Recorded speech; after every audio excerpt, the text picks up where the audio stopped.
2 hours as the U.S. is building a nuclear weapon that is reportedly 24 times more powerful than the Hiroshima bomb.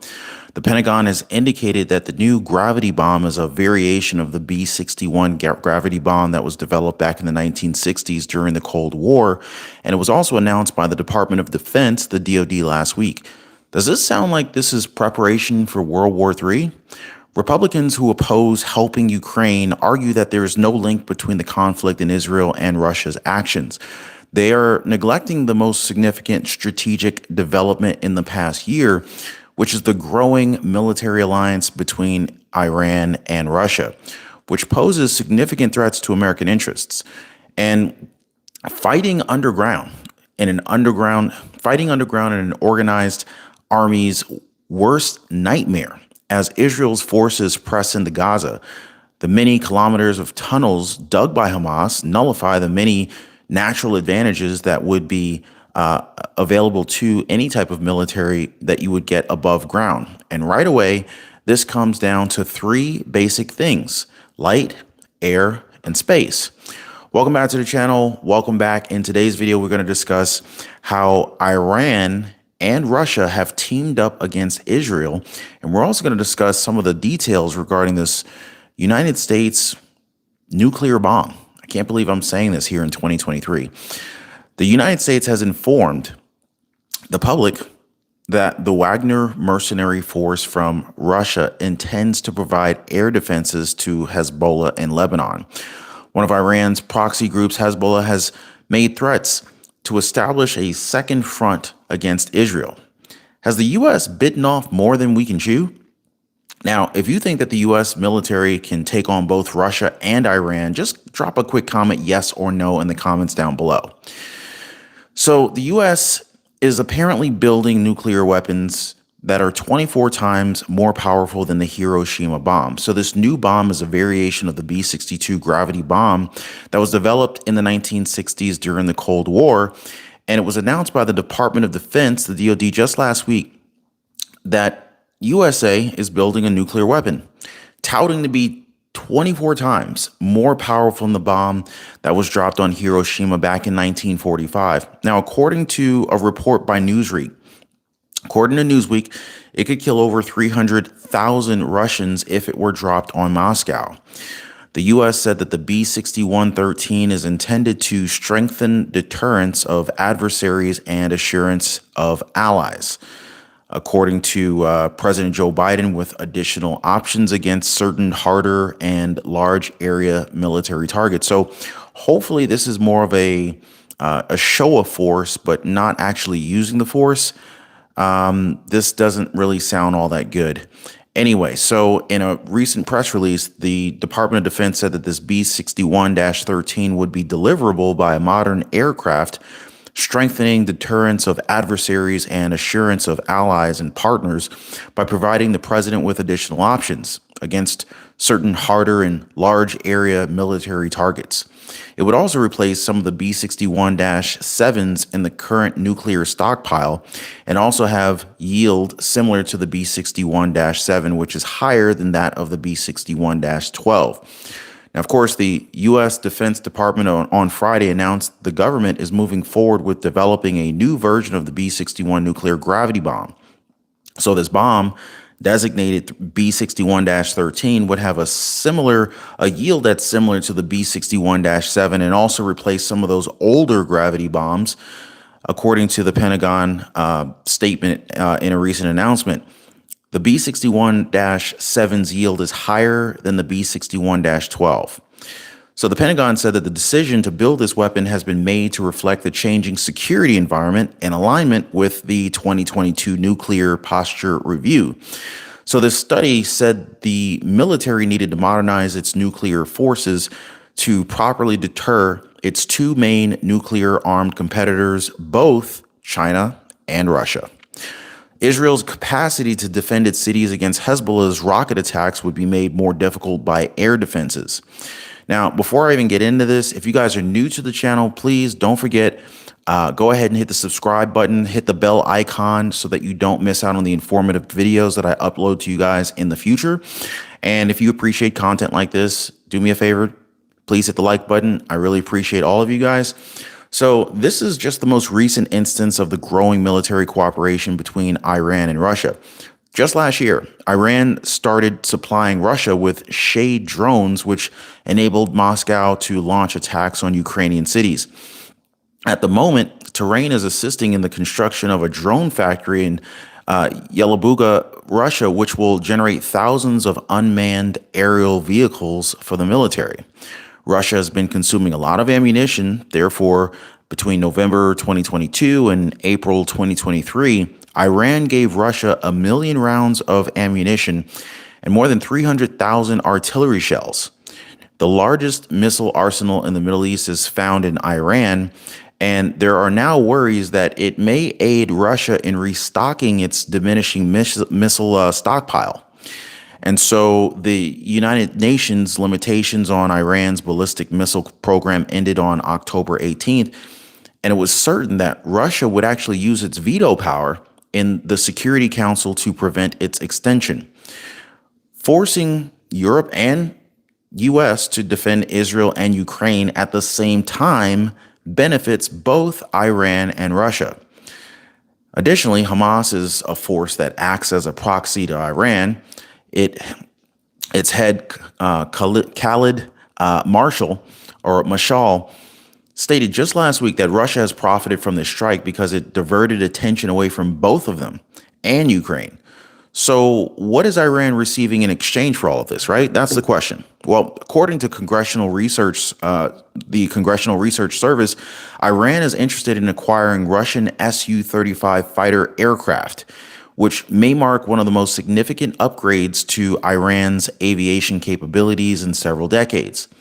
The U.S. Central Command Chief General Eric Kurilla, he stated in March that we expect that it may happen sometime this year.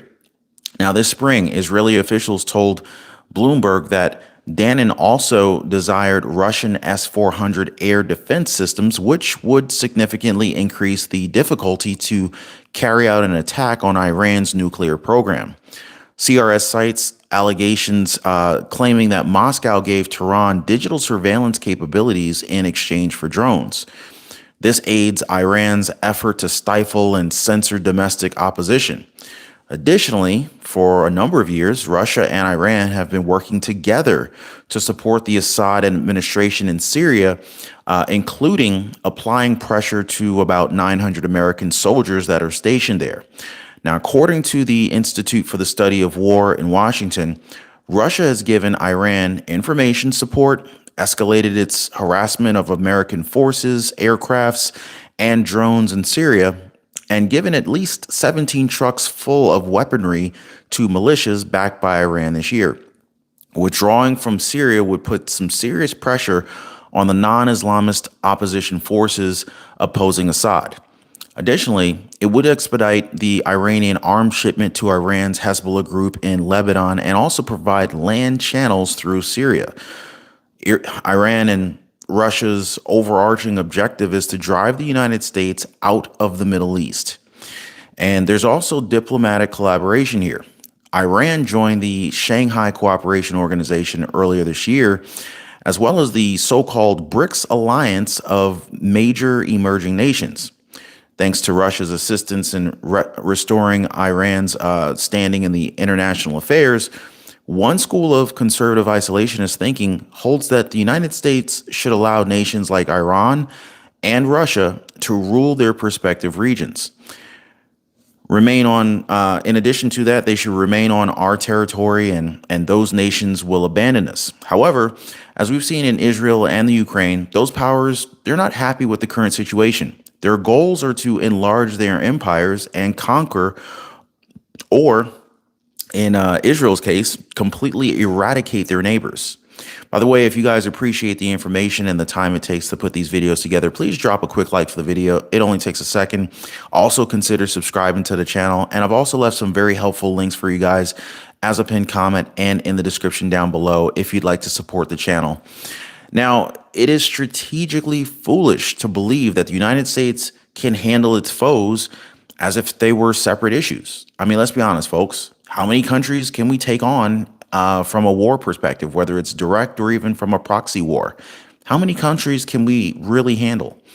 I think we're possibly stretching ourselves just a little bit too thin, if you ask me. Now, because they're all collaborating, Vladimir Putin will have an opportunity to assist Iran in its conflict with Israel. If he allows Russia to annex Ukraine, this could be messy here, folks. According to U.S. intelligence, Russia's Wagner mercenary outfit extends to give Hezbollah, a Lebanese force backed by Iran, an air defense system. Now, according to named sources, I should say unnamed sources, in the Wall Street Journal, Wagner intends to sell the Panzer's own system, sometimes referred to as the SE-22, by NATO, which intercepts aircrafts using air defense guns and anti-aircraft missiles. So the Russian government-funded Wagner Group didn't respond to the request from Reuters since its former boss Yen Prachin staged in a board of rebellion in June. The group has been firmly under Kremlin control. Now, according to a U.S. official who wished to remain anonymous and was cited by the Journal, Washington had not verified the system's dispatch. However, the Journal reported that U.S. officials are keeping an eye on conversations between Wagner and Hezbollah. The Journal also claimed that Hezbollah will receive the Panzer system through Syria, where Russia intervened in the civil conflict in 2015 to support President Bashar al-Assad. Now, in the midst of Lebanon's 1975 1990 civil war, Hezbollah was created in 1982 by Iran's Revolutionary Guards, and it was a component of Iran's strategy to combat Israeli soldiers following their 1982 invasion of Lebanon, and also spread the Islamic Revolution of 1979 throughout the region. Now, since Hamas and Palestinian ally in Gaza declared war on Israel on October 7th of this year, Hezbollah has been under some serious constraints. So here's the thing, guys. Hezbollah is based in Lebanon, and they've been engaging in cross-border gunfire with Israel since October 7th. So let's talk about how Russia stands to gain from the unrest in the Middle East. So according to experts, Russia may actually still think that it may actually gain from the Israel-Hamas confrontation. In fact, Kremlin propagandists, they have celebrated, although Russian soldiers are still mired in heavy battle along with the Ukrainian front, hoping that the turmoil in the Middle East will actually draw the Western attention away from Ukraine and facilitate Russia's consolidation of territorial authority over multiple portions of that particular country. Now, according to Note, the war in the Ukraine has a diversionary effect that's relevant in terms of media attention as well as perhaps medium-term arms support. Tens of thousands of 155 VM artillery shells were initially intended for the Ukraine, but they're allegedly being sent to Israel by the Pentagon. So, change in plans. Now, according to Axios, apart from the existing limited supply of artillery ammunition in the Western nations, Israel and Ukraine require multiple weapon systems. So far, representatives from the Pentagon, they've maintained that they can provide simultaneous support for Israel and the Ukraine at the same time. Now, you guys let me know if you believe that the U.S. can support both Israel and Ukraine at the same time, both militarily and financially. I'd love to hear from you guys. Just drop a quick comment down below. Let me know where you stand on that. Defense Secretary Lloyd Austin stated that we can do both, and we will do both. On October 11th at a press conference in Brussels, he said that. However, if the confrontation extends beyond Israel and Gaza, Russia will also be at risk. Analysts point out that Russia is particularly interested in maintaining its military presence in Syria without adding any more troops, which would actually place more strain on the already stretched Russian forces. Now, obviously, the U.S. isn't the only country that's stretched. We're looking at Russia possibly being stretched as well in terms of possibly hyperextending itself. Relations with Israel are likely to deteriorate if Russia goes above and beyond its assistance for Hamas. Now, according to Katz Russia, they have expressed gratitude to Israel for refraining from providing military assistance to Ukraine, and the two nations continue to communicate over military actions in Syria. Now, Russia has repeatedly succeeded in maintaining delicate balances in the Middle East and might also be able to do so, gaining Arab support without severing ties with Israel. I know a lot of you guys have been leaving me lots of comments here, and I'm doing my best to kind of keep an eye on your comments that you're leaving for me. But yeah, this is what we're dealing with here, folks. What do you guys think about this? Is this something that the United States should continue to embark onto? Big Trader says time to school in ignorance. Larry Davis says hell no. Texas 42 Chick says amen at Big Trader. I don't disagree with that. Support document even not okay. So many people are actually saying that no, we cannot support both wars. Spice Creations agrees with that. Carolyn Reed agrees with that. Charles Wilson says 3 solid years of drama. Americans deserve a break. No more wars. I'm with you. I don't want to see a World War III. Brennan is nice. Brennan's having a good day there. And I feel like we're setting ourselves up for a false flag coming down the pipeline. How many of you guys believe that we're setting ourselves up as citizens, as a country, for a false flag here in the coming days and weeks? Drop me some comments, guys. And let me know what you guys are doing to prepare. Let me know if you guys are seeing any weird behaviors, anything going on. You know, we've received multiple warnings from the FBI regarding both physical threats, threats to our infrastructure, electricity, water system. So let me know if you guys are seeing anything weird. We all have to remain vigilant and pay attention here, guys. We're one big family. By the way, if you haven't already subscribed to the channel, please consider doing so, and also drop a like for the video. Now, there are indications that Israel and Russia may still be able to come to an understanding. However, it's also hinging on how many of these events unfold later in this fight. So I just want to ask you guys to not forget to like this video, hit the subscribe button so you don't miss out on any of my new videos that I will release later on this channel. I really appreciate all of you for watching. Definitely don't forget to check out the new channel called Truth Exposed. I've left a link for you guys in the description of this video if you want to check out the brand new YouTube channel called Truth Exposed. Let me know what you guys think about the new channel, and I'll see you guys on the next one. Take care and be safe, guys.